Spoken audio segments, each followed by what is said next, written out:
सुरू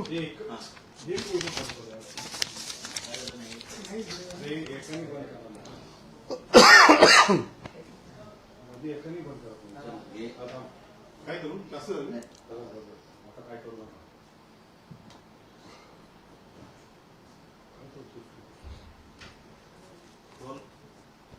आलेत ना बाहेर येते एक जण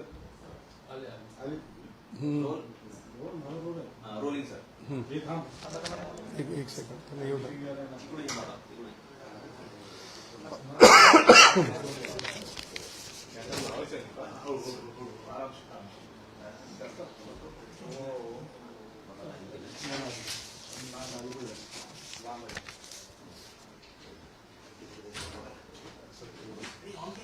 मला एकदा हे दाखवा फ्रेम. सगळ्यांची हो तुम्ही काही सोडता का? ठीक आहे.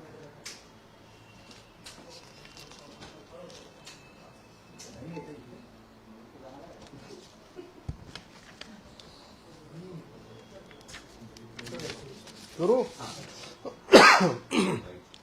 वंदे मातरम, जय श्रीराम, जय भारत का संविधान. आज आपल्या समक्ष येण्यामागे एक महत्वाचा उद्देश हा आहे. निवडणूक आणि निवडणूक प्रणाली ही या देशाची बेसिक पिलर आहे, डेमोक्रेसीची बेसिक पिलर आहे. ह्यामध्ये जे नियम, ज्या आचारसंहिता दिलेल्या आहेत, त्या आचारसंहितेला कुणीही बायपास करू शकत नाही किंवा आपल्या बापाच्या घरचे कायदे असल्यासारखं वर्तन करू शकत नाही. किंबहुना कोणत्याही मतदाराला फसवणूक करून किंवा नियमांचा भंग करून किंवा त्याही पुढे जाऊन ज्या प्रकारे निवडणूक आचारसंहितेचा भंग करून कोणत्याही प्रकारे वर्तन राजकीय पक्षाला करता येत नाही, उमेदवारांना करता येत नाही, त्याचबरोबर त्यांच्या प्रचारकांना करता येत नाही. हे साधं सोपं जे आहे नियमावलीचा भाग आहे. भारतीय संविधानातून निर्माण झालेल्या जो ऍक्ट आहे त्या ऍक्टचा भाग आहे, पीपल्स रिप्रेझेंटेशन ऍक्ट. त्याचबरोबर माननीय सर्वोच्च न्यायालयाचे काही नियम आहेत, त्या नियमाच्या आधारे आम्ही ही पत्रकार परिषद आपल्या समक्ष येऊन घेत आहोत. मुद्दा असा आहे की उबाटा नावाचा उद्धवचा पक्ष आणि महाराष्ट्र नवनिर्माण सेना नावाचा राज ठाकरेचा पक्ष यांनी एक जाहीरनामा जाहीर केला. तो जाहीरनामा अशा प्रकारे जाहीर करण्यात आला की तो नियमांमध्ये, आचारसंहितेमध्ये बसत नाही. मग जे गोष्टी नियमात बसत नाहीत, आचारसंहितेत बसत नाहीत, जे भारतीय न्यायव्यवस्थेने घालून दिलेल्या बंधनाच्या पलीकडे, अशा जाहीरनाम्याला कुठेतरी पायबंद केला पाहिजे. आणि जो मतदार राजा आहे त्या मतदार राजाला हे सांगितलं पाहिजे, जे काही उद्धवचा आणि राजचा जो काही जाहीरनामा आहे तो कायदेशीर दृष्ट्या भूलभुलैया आहे, तो कायदेशीर दृष्ट्या फसवणूक ठरणार आहे. आणि त्यामुळं आमचं मतदार म्हणून मुंबईतले, बॉम्बेतले आमचं आधी कर्तव्य आहे की ज्या गोष्टी आपल्याला ज्ञात होतात त्या गोष्टी इतरांना ज्ञात करून देणं हे कर्तव्याचा भाग आहे. आणि म्हणून ज्या राज ठाकरे आणि उद्धव ठाकरेंनी जे जाहीरनामा केला त्यांच्या विरुद्ध आम्ही राज्य निवडणूक आयोगाकडे तक्रार केलेली आहे. आणि त्या तक्रारीमध्ये आम्ही म्हणलेलं आहे, शिवसेना उभाटा व महाराष्ट्र नवनिर्माण सेनेच्या प्रस्तावित संयुक्त जाहीरनाम्यातील असंविधानिक, बेकायदेशीर व आर्थिकदृष्ट्या अमान्य मोफत सवलती लाभ याबाबत तक्रार, संविधान, माननीय सर्वोच्च न्यायालयाचे बंधनकारक निर्देश, आदर्श आचारसंहिता तसेच लोकप्रतिनिधित्व अधिनियम 1951 अंतर्गत भ्रष्ट निवडणूक प्रथा ठरवून दंडात्मक कारवाई व अपात्रता लागू करण्याबाबत असा आमचा विषय आहे. आणि त्या विषयासोबत आम्ही पुढे जाताना आम्ही स्पष्ट केलेलं आहे एक की 700 चौरस फुटाच्या घरांना मालमत्ता कर माफी. 700 चौरस फुटाच्या घरांना मालमत्ता कर माफी आणि त्याचबरोबर मोफत पार्किंग. आणि त्याचबरोबर पहिला मुद्दा घेतो 700 चौरस फुटाचं घर माफी. मला एक समजत नाही, स्वतःला किती मतं मिळतील ही प्रत्येकाला आपली अवकात माहीत असते, परंतु जे आपल्या अवकातीत नाही ते सुद्धा बोलून दाखवून लोकांना भूलभुलैया करण्यासाठी, कायद्याचा भंग करण्यासाठी, आमिष दाखवण्यासाठी अशा प्रकारे 700 चौरस फूट घरांना मालमत्ता कर माफी हे देता येणार नाही. हे दिलं जाऊ शकत नाही. हे माननीय सुप्रीम कोर्टाचा आधार देणार आहोत आम्ही. यानंतर मी तुम्हाला सुप्रीम कोर्टचा नियम वाचून दाखवणार आहे. त्या निर्णयाला आपण भारतीय संविधानाच्या आर्टिकल 144 खाली कायदा म्हणतो. त्यानंतर महापालिकेच्या पार्किंग मोफत. मेंटेनन्स कोण करणार? तिकडं पोलो खेळ खेळत करणार की तिकडं कोणाचं तरी रेखाटलेलं चित्र त्याच्यातून येणाऱ्यातून करणार? आपल्याला तर सवय नाही देऊन, आपल्याला तर नुसतं घेऊन टन टन टन टन टोल टोल करून आपल्याला घेऊनच माहिती आहे, देऊन कुठं माहिती आहे आपल्याला.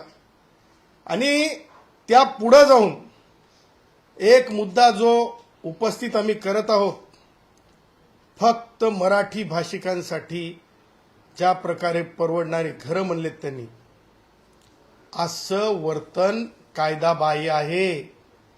कारण महापालिकेच्या कोणत्याच अधिनियमामध्ये राज ठाकरे तुम में अगर सचमुच कानूनी अक्कल है, उद्धव ठाकरे अगर सचमुच तुम में कानूनी अक्कल है तो सामने आ जाए और बोले कि ये कर सकते हैं करके.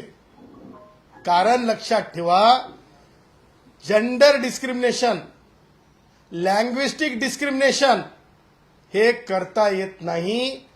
कारण महापालिकेचा महापौर जेव्हा जनरल पोस्ट असते तेव्हा ते जेंडर न्यूट्रल असते. ते कळावं लागेल राज ठाकरेला, जेंडर न्यूट्रल. त्याच्यानंतर भाषा ही जेंडर न्यूट्रल आहे. काय नियम आहेत राज ठाकरे? ऐका, सुनावतो. राज ठाकरेच्या पिलावळांना सुनावतो. नियम काय आहे? नियम आहे की तुम्ही भारतीय नागरिक असले पाहिजे. नियम काय? तुमचं मतदार यादीमध्ये नाव असलं पाहिजे उमेदवार होण्यासाठी. नियम काय? तर तुमचं महापालिकेचा कर नसला पाहिजे. हे नियम आहेत, सर्वसाधारण नियम. आता ह्या नियमाच्या व्यतिरिक्त कोणाच्या बापाच्या घरचे ऍड केलेले नियम असू शकत नाहीत. कोणाच्या बापाच्या घरचा कायदा नाहीये. महापालिका कोणाच्या बापाच्या घरची नाहीये. हिमतीनं सांगतो, बंबई के अंदर, मुंबई के अंदर जो भी बसा है, जो भी अपना कारोबार करता है, जिस लंबे समय से फिर गुजराती भाई हो, जो उत्तर भारतीय भाई हो, कोई भी भाई हो, किसी भी भाषा से संबंधित भाई हो, पर वो बंबई का मतदार हो, वो नगर सेवक भी बन सकता है, वो महापौर भी बन सकता है और वो वोटिंग भी कर सकता है. और उसको अगर से तुम कोई योजना लाती है सरकार, तो या तो महापालिका या तो कोई भी पॉलिटिकल पार्टी ये नहीं कह सकती कि तुम मराठी भाषिक नहीं है इसलिए हम तुमको घर नहीं देंगे. ह्या अशा प्रकारचं चुकीचं जाहीरनामा, चुकीचा मॅनिफेस्टो, नियम बाय मॅनिफेस्टो यांनी केलेला आहे. आणि म्हणून आम्ही राज्य निवडणूक आयोगाकडे तक्रार केलेली आहे. उद्देश आहे की मतदारांवर प्रभाव टाकण्याच्या उद्देशाने कोणत्याही कायदेशीर अधिकार, अर्थसंकल्पीय मंजुरी किंवा आर्थिक परिणामाचे प्रकटीकरण न करता देण्यात येत आहेत. अशा प्रकारचे खोटे आश्वासनं, खोटे आमिष दाखवले जात आहेत. आता तक्रारीचं कारण सांगतो मी तुम्हाला. आम्ही कायदेशीर यांना सुनावणार आहोत. हम एक सुनाते हैं तो ये जगह पे बैठ जाते हैं, सोच में पड़ जाते हैं. आज भी ये सोच में पड़े होंगे. कारण जी लेकरं, जे औलादी, ज्यांना प्रॅक्टिकल काहीच माहित नसते, त्या दोन पोरांनी म्हणे ते काय जाहीरनामा तयार केला आणि ते दोन बापांनी म्हणे समोर, दोन चुलत्यांनी, म्हणजे एक याचा बाप आणि एक त्याचा बाप, ते घेऊन ते जाहीरनामा बसलेत.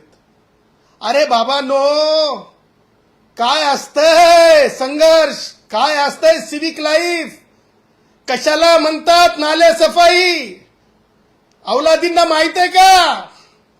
कशाला म्हणतात गटर सफाई? टेंडरवर टेंडरची चर्चा केल्याच्या नंतर कायद्याचं ज्ञान ब्रेनच्या अंडर होत नसतंय. आणि म्हणून तुम्हाला सांगतो, बालिशपणा आहे. त्या लेकरांना माहीतच नसेल बिचाऱ्यांना. त्यांनी काहीतरी इकडून तिकडून हँकी फँकी ते फ्रँकी खाल्यासारखं. वडापाव खानेवाली बंबई आहे भाय, फ्रँकीवाली नाहीये भाय. आणि तुम्हाला सांगतो ते केलेलं आहे. पण ते कायदेबाह्य कसं आहे? माननीय सर्वोच्च न्यायालयाने मोफत सवलतीबाबत स्पष्टपणे निर्देश दिलेत.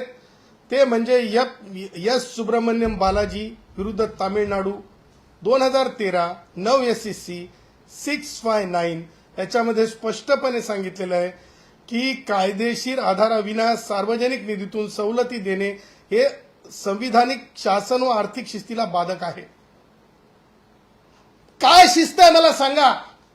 बंबई का जो टैक्स पे करता है, जो वड़ा पाव बेचता है, वो भी ऑनलाइन पैसा देता है, फिर भी वो GST भी भरता है. तो वो क्या, वो मेरा भैया होगा, तमिलनाडु का होगा या तमिली